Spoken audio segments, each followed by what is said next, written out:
انسان زندگی میں جب جدوجہد کرتا ہے، کوشش کرتا ہے، وہ بہت سارے دنیاوی اسباب اختیار کرتا ہے، جتنی عقل اللہ نے دی ہوتی ہے اس عقل کا بھی وہ استعمال کرتا ہے، کوشش کرتا ہے کہ کچھ اچیو کر سکے زندگی میں، کچھ مقاصد کا حصول اسے میسر آئے۔ عزیز بھائیوں، ایک بات اپنے ذہن میں اچھی طرح بٹھا لیں اور لکھ لیں کہ زندگی میں جو کسی بندے کو کامیابی حاصل ہوتی ہے وہ رب تعالیٰ کی مدد سے حاصل ہوتی ہے۔ اگر رب تعالیٰ مددگار ہو تو پھر کوئی چیز بھی رستے میں رکاوٹ نہیں بنتی، اور اگر مالک کریم کو منظور نہ ہو تو انسان بہترین سیاستدان ہو، اچھا ایڈمنسٹریٹر ہو، اس کا ذہن بڑی وسعت رکھتا ہو، بڑی اچھی پلاننگ کرنا جانتا ہو، سارا کچھ ہو، تو بندہ ناکام ہو جاتا ہے۔ مسلمانوں کو جتنی کامیابیاں ملیں ان کا پس منظر صرف اتنا تھا کہ اللہ تبارک و تعالیٰ نے اپنے بندوں کی مدد فرمائی، اور اب تعالیٰ نے قرآن مجید میں اس حقیقت کا بیان کیا، فرمایا بل اللہ مولاکم، فرمایا بلکہ اللہ تمہارا مولا ہے، وَهُوَ خَيْرُ النَّاصِرِينَ، اور وہ بہترین مددگار ہے۔ وہ جو رب تمہارا مولا ہے وہ بہترین مددگار ہے، اور اگر وہ مدد کرے تمہاری، سورہ آل عمران میں آگے جا کے ارشاد فرمایا اگر اللہ مدد کرے تو پھر تم پر کوئی غالب نہیں آ سکتا، اور اگر وہ تمہاری مدد چھوڑ دے تو پھر کوئی تمہاری مدد کر سکتا، کوئی مدد نہیں کر سکتا۔ بدر کی جنگ بھی اور فتح مکہ بھی رمضان المبارک میں ہوا ہے۔ میں دونوں پر غور کر رہا تھا تو ایک نیا مضمون میرے ذہن میں آنے لگا۔ بدر کی جو جنگ ہے اس میں بھی ایک عجیب انقلاب آیا ہے کہ 313 نے 1000 سے مقابلہ کیا، اور جن 1000 سے مقابلہ کیا وہ اسلحے سے لیس تھے، اور یہ جو 313 ہیں ان کے پاس 6 زرہیں، 8 تلواریں، چند گھوڑے، لیکن اللہ نے کامیابی دی تو خود رب نے بیان کیا کس طرح دی، فرمایا وَلَقَدْ نَصَرَكُمُ اللَّهُ بِبَدْرٍ وَأَنْتُمْ أَذِلَّةٌ۔ وہ کامیابی اس طرح ملی ہے کہ رب نے تمہاری مدد کی تھی، تم تو کمزور تھے، اللہ نے بدر میں تمہاری مدد کی، تم جیت گئے۔ وَلَقَدْ نَصَرَكُمُ اللَّهُ بِبَدْرٍ وَأَنْتُمْ أَذِلَّةٌ، اللہ نے بدر میں تمہاری مدد کی، تم تو کمزور تھے۔ پھر فتح مکہ نصیب ہوئی تو اس میں بھی بہترین منصوبہ بندی نبی پاک علیہ السلام نے فرمائی، بہترین حکمت عملی حضور نے اپنائی، لیکن ہمیں جو اللہ رسول نے بات سمجھائی وہ کیا ہے؟ اذا جاء نصر اللہ والفتح، فرمایا جب اللہ کی مدد آئی اور فتح نصیب ہو گئی۔ یہ اللہ نے مدد فرمائی تمہاری، یہاں بھی فتح مکہ بھی اللہ کی مدد سے، جنگ بدر بھی اللہ کی مدد سے۔ وہ جو مدد ہے اللہ تعالیٰ کی، جب وہ ہم یہ کرتے ہیں کہ ہم اپنی ساری زندگی سیاست کی نظر کر دیں، ہماری سیاست صرف ملک میں نہیں ہوتی، ہماری سیاست خاندان میں بھی ہوتی ہے، ہم گھر کے اندر بھی سیاست کرتے ہیں، ہم کسی خاص طریقے سے لوگوں کو اپنے پیچھے چلانا چاہتے ہیں، ہم ایک خاص اسلوب اختیار کرتے ہیں کہ لوگ ہمارے پیچھے چلیں۔ اس کا نقصان ہمیں یہ ہوتا ہے کہ سیاست جو ہوتی ہے یہ شطرنج کے ہیر پھیر کی طرح ہوتی ہے، تو اس کے راز بڑی جلدی کھلنے لگ جاتے ہیں، پتہ چل جاتا ہے کہ بندہ مخلص نہیں تھا، سیاست کر رہا تھا، طریقے سلیقے سے اس نے جوڑ کے رکھا ہوا تھا۔ ہم ہر جگہ سیاست کے بل بوتے پر چیزوں کو لے کے چلنا چاہتے ہیں، سیاستیں ناکام ہو جاتی ہیں، سیانے لوگ فیل ہو جاتے ہیں، بچتا صرف وہی ہے جس کے پیچھے رب تعالیٰ کی مدد شامل حال ہوتی ہے۔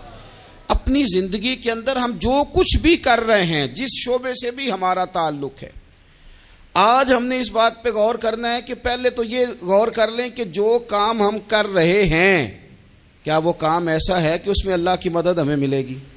اگر آپ کوئی معاذ اللہ ناجائز کام کر رہے ہیں، فعل حرام کا ارتکاب کر رہے ہیں، تو اس میں تو مدد الہی آئے گی نہیں۔ پہلے تو یہ دیکھیں جو کر رہے ہیں وہ کام مدد الہی والا ہے، اور اگر اللہ تعالیٰ کی مدد والا وہ کام ہے پھر اس پر غور کریں کہ کیا ہم نے مالک سے مدد کا سوال کیا ہے، ہمیں مدد میسر آ رہی ہے۔ وہ میں نے بزرگوں سے ایک بات سنی تھی، وہ بڑی یاد رہ گئی۔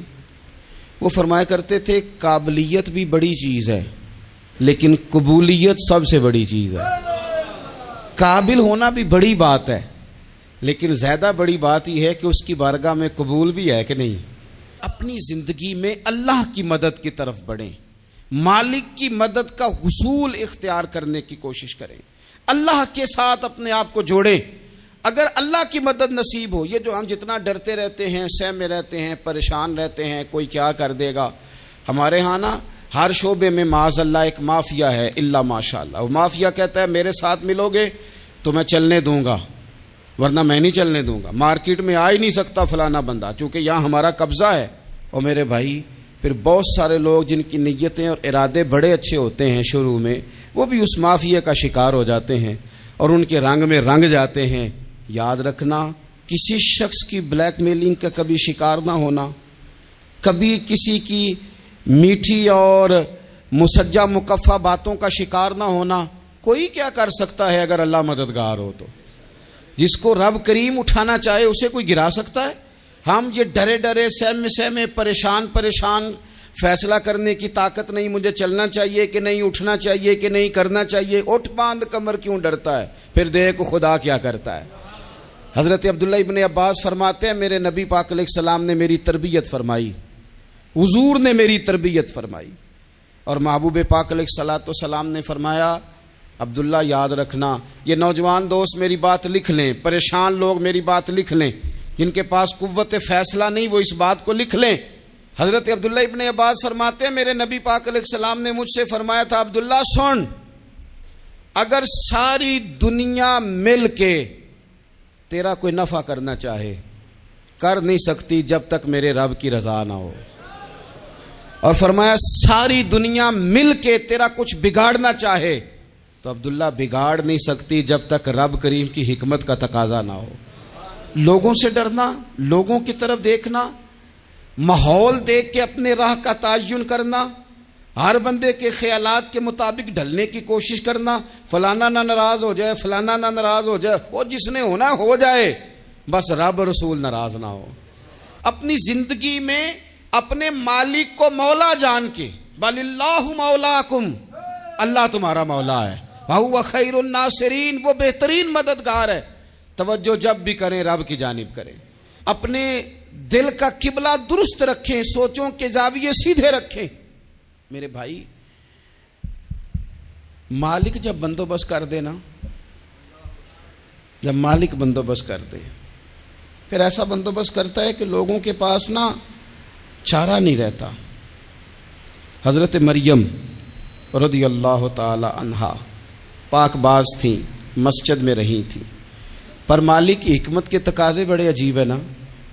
پھر جناب مریم کو اللہ تعالیٰ نے بغیر شوہر کے اولاد عطا کر دی۔ یہ بات ہی ایسی تھی، وہ کسی نے کہا تھا کہ مخلوق تو فنکار ہے اس درجہ کے پل بھر میں سنگے در کعبہ سے بھی اصنام تراشے، تم کون ہو کیا چیز ہے داغے کبابی، لوگوں نے تو مریم پہ بھی الزام تراشے۔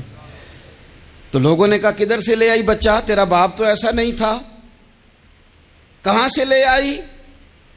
اللہ کرے میں آپ کو سمجھا سکوں، ذرا اپنے آپ کو وہاں کھڑا کریں کہ ایک پاک باز عورت، پاک باپ کی بیٹی، طیب ماں کی بیٹی، اور اللہ کے گھر میں پرورش پانے والی خاتون، ایک وہ وقت اور ایک یہ وقت کہ اس عورت کو کٹہرے میں کھڑا کر کے پوچھا جا رہا ہے کہ معاذ اللہ تیری گود میں بچہ جائز نہیں ہے، کہاں سے لائی ہے؟ اب خود سے صفائیاں بندہ کتنی کو دے، کتنی کو وضاحتیں کرے۔ اور میں نے تو اپنی زندگی میں دیکھا ہے زیادہ وضاحت دینے والے کو بھی لوگ جھوٹا سمجھنے لگ جاتے ہیں، زیادہ وضاحت دینے پر بھی لوگ کمزوری کا اظہار سمجھتے ہیں کہ کمزور پڑ گیا۔ آپ صلح کی کوشش کرتے ہیں، سامنے والا بزدل سمجھ لیتا ہے، زیادہ وضاحتیں بھی کمزور کر دیتی ہیں۔ اب حضرت مریم کو کٹہرے میں کھڑا کر کے کہا بچہ کس کا ہے؟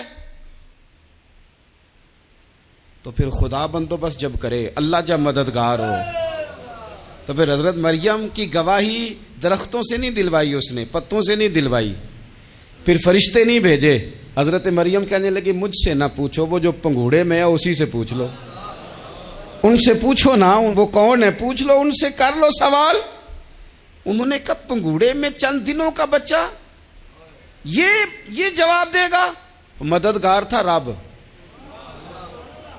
ان کی برات کا اعلان کرنا تھا مالک نے، اور جب مالک اعلان کر دے، جب مالک تیری صفائی دینا چاہے، جب مالک تجھے دنیا کے سامنے نکھارنا چاہے، تو پنگوڑے میں لیٹے حضرت عیسیٰ بول کے کہنے لگے انی عبداللہ آتانی الکتاب، فرمایا میں اللہ کا بندہ ہوں، رب نے مجھے کتاب عطا کر کے نبی بنا کے دنیا میں بھیجا ہے، میں اللہ کا بندہ ہوں، کتاب لے کے آیا ہوں، نبی بن کے آیا ہوں۔ پھر پنگوڑے سے اعلان ہو گیا، پھر بچہ بول پڑا، اور یہ ایک دفعہ نہیں بات ہوئی، یہ بنی اسرائیل میں ایک جریج نام کے شخص بھی تھے جو نماز پڑھ رہے تھے، بعض نے لکھا ہے نفل نماز تھی، اماں نے پکارا تو آئے نہیں، تو ماں کے منہ سے نکل گیا تو اتنی دیر تک مرے گا نہیں جب تک کسی بے حیا عورت کا منہ نہ دیکھ لے۔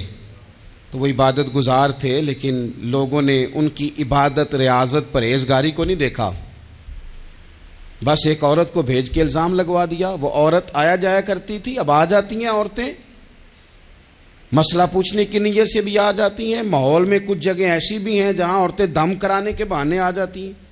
وہ خاتون آتی جاتی تھی اس خانقاہ پہ، آستانے پہ، یہ بخاری میں موجود ہے، پھر اس نے کہا میری گود میں جو بچہ ہے یہ انہی کا ہے۔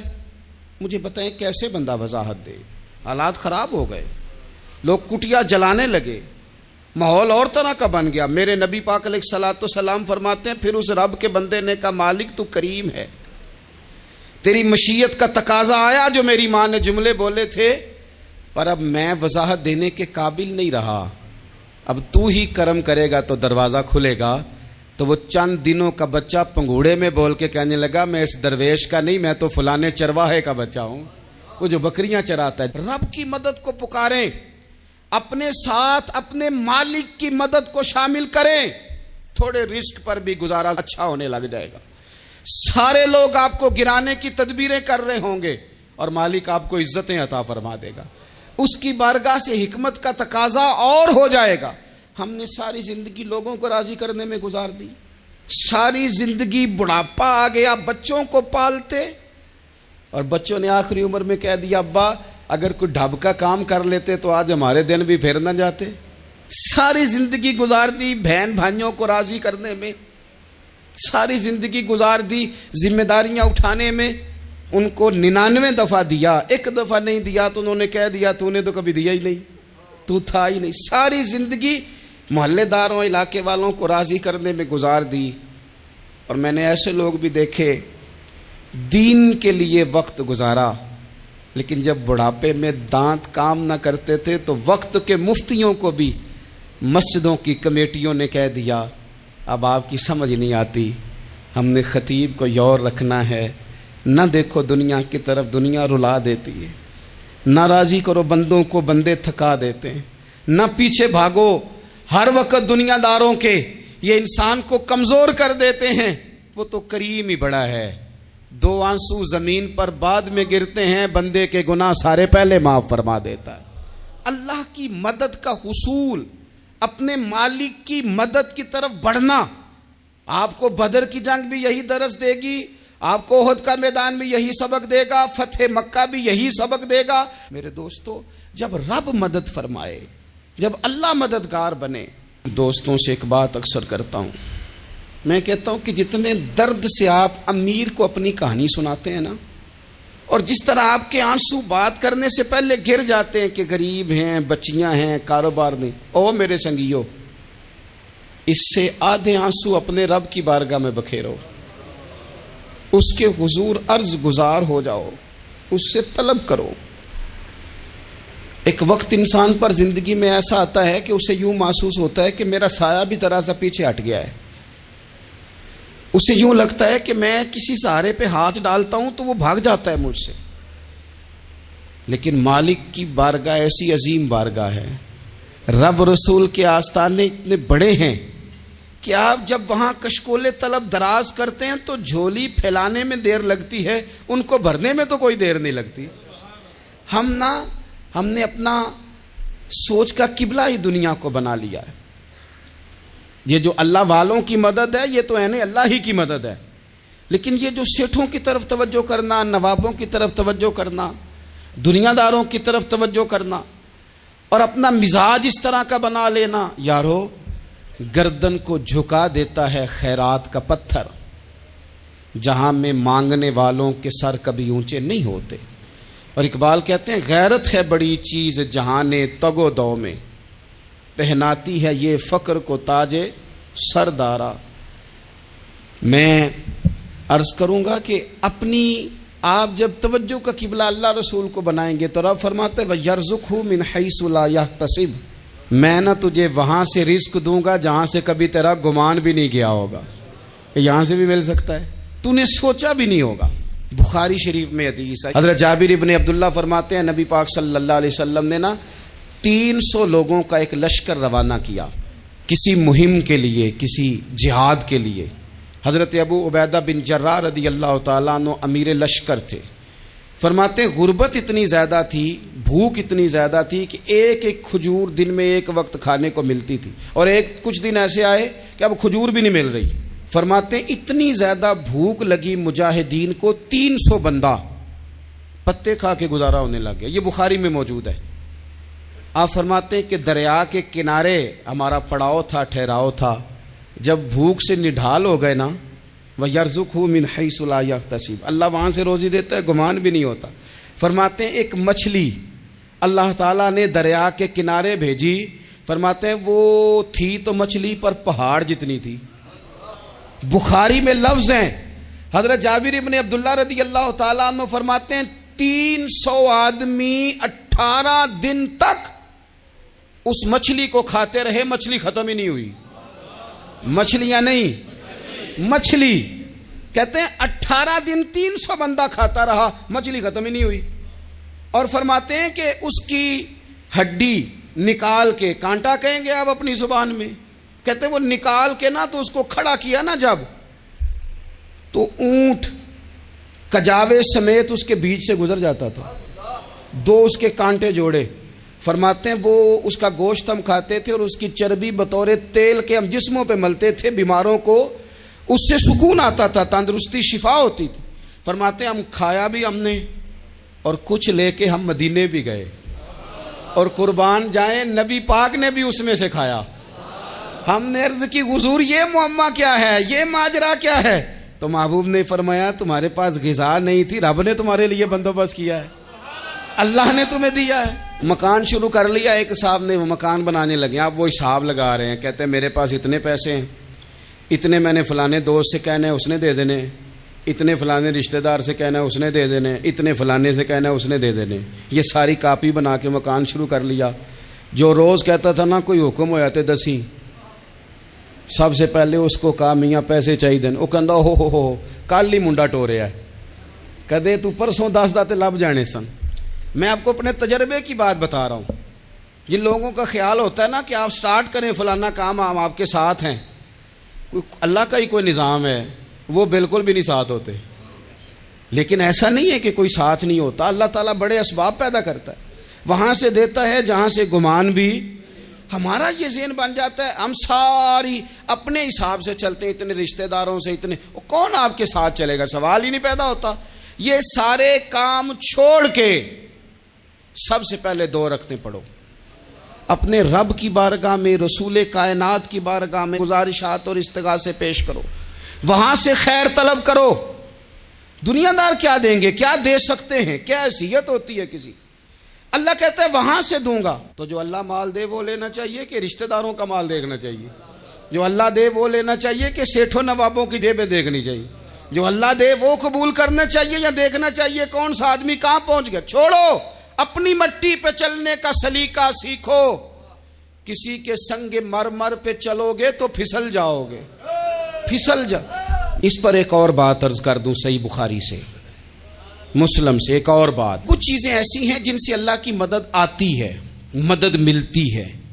ایک چیز ان میں سے ایسی ہے جس سے بہت مدد نازل ہوتی ہے، وہ ہے کہ جب رب آپ کو دے نا تو پھر آپ بھی اس کے رستے میں دیں، پھر مدد آتی ہے، پھر اور آتا ہے۔ بخاری مسلم میں حدیث ہے، یہ زیادہ ہی توجہ طلب امر ہے، اس پر آپ غور کریں گے۔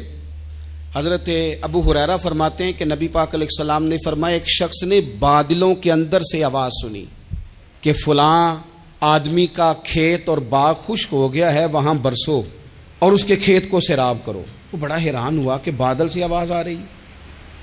پھر اس نے دیکھا کہ ایک پہاڑی پر بارش ہوئی، وہ بادل وہاں برسا، پھر نالیوں سے ہوتا ہوا پانی ایک طرف چلا تو جس نے آواز سنی تھی حضور بیان کر رہے ہیں، وہ بھی پیچھے پیچھے چلا کہ پانی کدھر جا رہا ہے۔ اس نے جا کے دیکھا کہ ایک مقام پہ ایک باغ کو وہ پانی لگ رہا ہے اور ایک آدمی وہ پانی لگا رہا ہے۔ اس نے اس سے پوچھا تیرا نام کیا ہے؟ اس نے کہا کیوں؟ کہنے لگا بتا نا۔ اس نے نام بتایا تو کہنے لگا یہی تو وہ نام ہے جو میں نے بادلوں کے اندر سے سنا ہے کہ فلاں کے کھیت کو پانی دے دو۔ اس نے کہا یار تو کیا عمل کرتا ہے کہ اسپیشل تیرے لیے بارش برسے؟ یہ بخاری پڑھ رہا ہوں، سیاستہ سے حدیث عرض کر رہا ہوں۔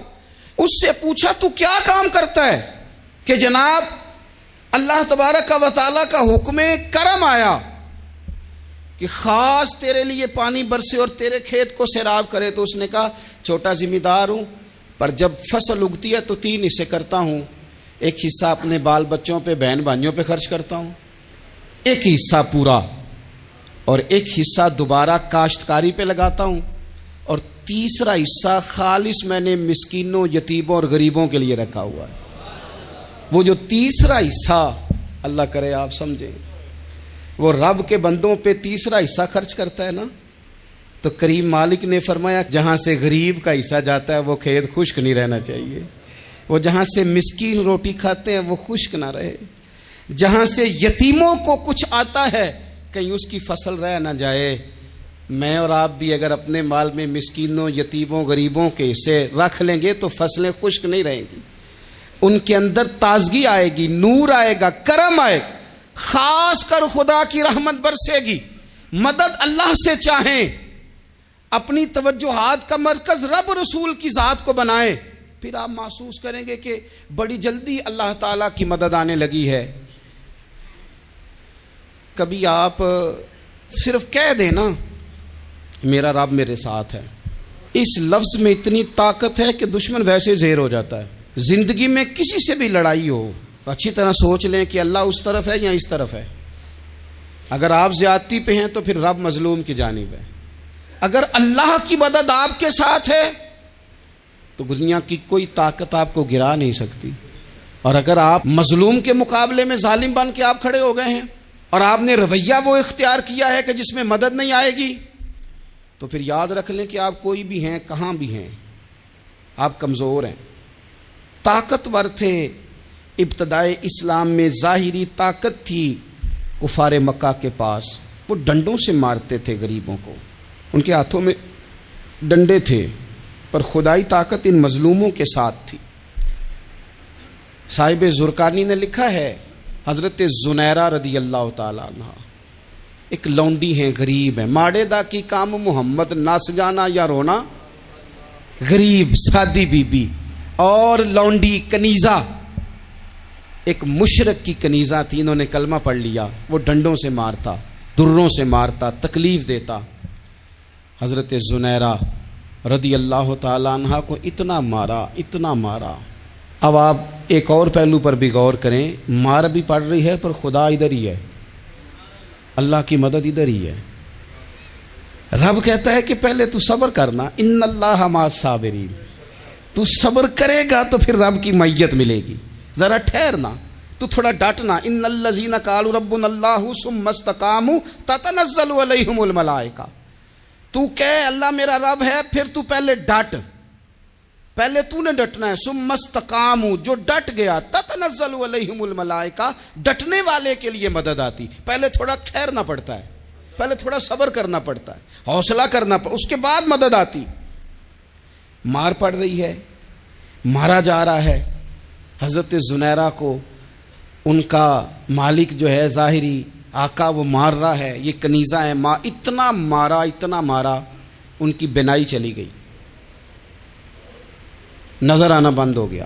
ابو جہل آیا اور کہنے لگا زنیرہ دیکھا نا ہمارے بت تیری آنکھیں لے گئے، معاذ اللہ، لات و منات ہمارے بتوں نے تجھے اندھا کر دیا۔ اب ایسا نہیں ہے کہ بی بی روتی جا رہی ہے، روتی جا رہی ہے، مایوسی مایوسی، معاذ اللہ، پریشانی، غریبی بڑی ہے، پوچھنے والا کوئی نہیں، یہ باتیں نہیں۔ کیا جملے ہیں خاتون کے، کیا لفظ ہیں۔ ابو جہل نے تنزیہ کہا، معاذ اللہ، کہنے لگا دیکھا نا ہمارے بتوں نے تجھے اندھا کر دیا۔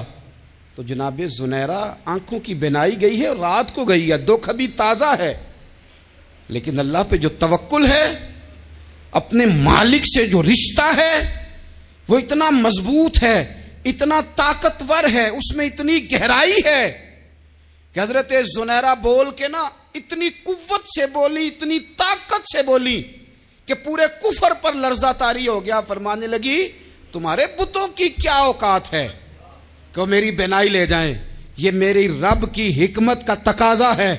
جب تک اس نے چاہا زنیرہ دیکھتی رہی، اور جب اس نے چاہا زنیرہ کی آنکھوں کی بینائی چلی گئی، اور اگر وہ چاہے گا نا تو بینائی واپس بھی کر دے گا۔ اگر ہو ذوق یقین پیدا تو کٹ جاتی ہیں زنجیریں، اگر وہ چاہے گا تو بینائی آ بھی جائے گی۔ حضرت زنیرہ نے رات کو یہ لفظ کہے، ابو جہل اور سارے کفار ڈر کے سن کے چلے گئے، آپ اطمینان سے آ کے بستر پہ سوئی۔ جب سویرے اٹھی تو اللہ نے آنکھوں کی روشنی واپس کر دی تھی، آنکھوں کی۔ اب چھڑی پکڑی ہے، بازاروں میں گھومتی ہے، کہتی ہیں بلاؤ کدھر ہے تمہارے نات و منات، دیکھو میرے رب نے روشنی واپس کر دی۔ آ کر میرے ساتھ ادھر آ، ستمگر ہنر آزمائیں، تو تیر آزما ہم جگر آزمائیں۔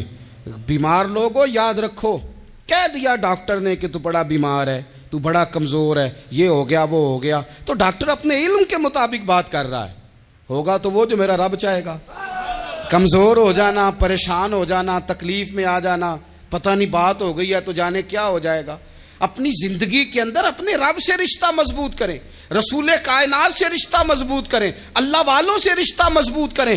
حضرت زنیرہ نے پیغام دیا کہ زندگی میں جو جینا چاہتے ہیں تو وہ رب کا نام لے کے جی سکتے ہیں، جو اپنی زندگی میں خوشیاں دیکھنا چاہتے ہیں تو رسول اللہ کے نام پر خوشیاں دیکھی جا سکتی ہیں۔ توکل کی بنیاد پر بندہ خوشیاں لے سکتا ہے، اور اگر انسان میں توکل نہیں ہے تو پھر وہ اس کالے جادو سے بھی ڈر رہا ہے، وہ نیلے سے بھی ڈر رہا ہے، وہ پیلے سے بھی ڈر رہا ہے، وہ فلانے سے بھی ڈر رہا ہے، وہ میرے خلاف فلانا رشتہ دار سازش کر رہا ہے تو ڈر رہا ہے، فلانا میرے بارے میں یہ کر رہا ہے تو ڈر رہا ہے، وہ پتہ نہیں دنیا ادھر ہو جائے گی تو کیا ہو جائے گا، اٹھ باندھ کمر کیوں ڈرتا ہے، پھر دیکھ خدا کیا کرتا ہے۔ تو اس ساری گفتگو کا نچوڑ آپ کو یہ عرض کیا ہے، سب سے پہلے تو یہ کہ میدانوں میں مدد بھی اللہ کی، رزق میں مدد بھی اللہ کی، فصلیں خشک ہوں تو مدد پھر بھی اللہ کرے، تو پھر ساری مدد، اور اگر انسان بیمار ہو تو پھر بھی مدد اللہ کی۔ تو اپنے اللہ کی جانب توجہ کو بڑھائیں، آپ اللہ سے مدد کے سوالی بنیں۔ ترمذی کی ایک حدیث ہے، میں آپ کو زندگی کا تجربہ بتاتا ہوں کہ جب میں بڑا پریشان ہوتا ہوں تو یہ والی روایت کھول لیتا ہوں، مزہ دیتی ہے۔ میرے نبی پاک علیہ السلام نے فرمایا اپنے دکھ سیٹھوں نوابوں کو نہ کہنا، مالداروں کا نہ کہنا، ورنہ اللہ تمہیں کبھی غنی نہیں کرے گا۔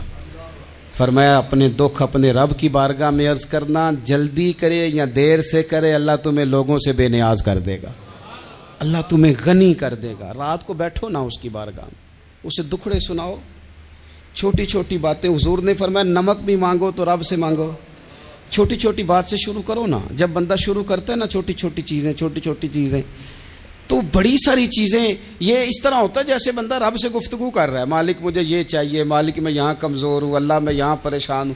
آپ یہ کر کے تو دیکھیں، لمبی لمبی دعائیں مانگ کے تو دیکھیں، اس کے حضور جوڑ کے تو دیکھیں، آپ دیکھیں گے راحت کتنی ہے، سکون کتنا ہے۔